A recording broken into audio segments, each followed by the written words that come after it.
അന്യം നിന്ന് പൊക്കോണ്ടിരിക്കുന്ന ഒരു കലാപരിപാടി നമ്മൾ കണ്ടാലോ?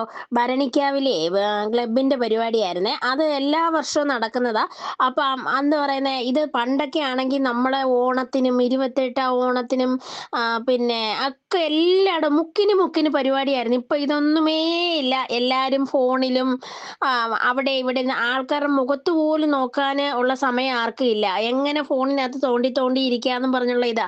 ഇവിടെ എല്ലാ വർഷവും നടത്തും. ഇത് കാണുമ്പോൾ തന്നെ എന്തോ രസം. പിള്ളേർ തമ്മിലുള്ള ഒരു കൂട്ടായ്മയും പിന്നെ അവര് വേറൊരു ചിന്തയിലോട്ടൊന്നും വഴിതെറ്റി പോകാതുള്ള പരിപാടികൾ നല്ല രസമല്ലായിരുന്നോ? എനിക്കതൊക്കെ ഓർക്കുമ്പോഴേ പണ്ടൊക്കെ എല്ലായിടവും ഞാനൊക്കെ ഈ പരിപാടി ഇവിടെ ഉറിയടിയൊക്കെ നമ്മുടെ ആ ഭാഗത്തും ഉണ്ടായിരുന്നേ. ഇപ്പൊ അതൊന്നുമേ ഇല്ല. ഇതൊക്കെ കണ്ട് അവിടെ ഉള്ള വലിയവരും ഉണ്ട്, കുഞ്ഞു പിള്ളേരും ഉണ്ട്. ഇതൊരു ദേവസ്വം ബോർഡ് ജീവനക്കാരാ. നീല ഷർട്ട് കണ്ടോ? അത് എടുത്ത് ഞാൻ പറയുക, അത് ദേവസ്വം ബോർഡ് ജീവനക്കാരൻ കേട്ടോ. ആട്ടം കണ്ടോ? ഞാൻ പറഞ്ഞു ഞാനിതെടുത്ത് യൂട്യൂബ് വീഡിയോ എന്ന് പറഞ്ഞിട്ടുണ്ടായിരുന്നേ. എല്ലാരും കൂടെ ഇന്ന ആള് അങ്ങനൊന്നും ഒന്നും ഇല്ല. എല്ലാരും കൂടെ ഉള്ള ഒരു പരിപാടി കാണാൻ തന്നെ എന്തൊരു രസമാണെന്നറിയാം. ഈ കസേര കളിക്കുമ്പോ ഉണ്ടല്ലോ, അവസാനം എനിക്ക് ടെൻഷനാ. അയ്യോ, ആര് ജയിക്കും എന്നുള്ള കൺഫ്യൂഷൻ. എനിക്ക് തോന്നുന്നത് ലക്കാന്ന് കേട്ടോ. ഇല്ലെങ്കിൽ ആരുടെയും മിടുക്കൊന്നുമല്ല. അവസാനം എന്തോ ഒരു ഭാഗ്യം കൊണ്ട് അങ്ങ് എല്ലാരും കൂടെ ഓരോരുത്തർ പോയിട്ട് ഒരാൾ രണ്ടുപേരാവും. അതാണ് രസം കാണാനേ.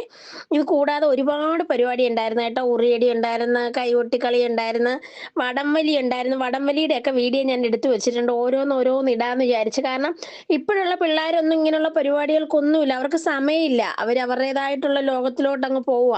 അപ്പൊ വർഷത്തിൽ ഒരിക്കലെങ്കിലും ഇങ്ങനെ വെച്ച് പിള്ളേർക്കെല്ലാം ഒരു ദിവസം, പിള്ളേർക്ക് മാത്രമല്ല നമുക്ക് വലിയവർക്കും ഇതൊരു രസമല്ലയോ? നിങ്ങളുടെ നാട്ടിലൊക്കെ ഉണ്ടോ എന്നൊന്ന് പറയണേ, ഇപ്പോഴും ഇങ്ങനെയുള്ള പരിപാടികളെ. അപ്പൊ എല്ലാവരും ഒന്ന് ലൈക്ക്, സബ്സ്ക്രൈബ്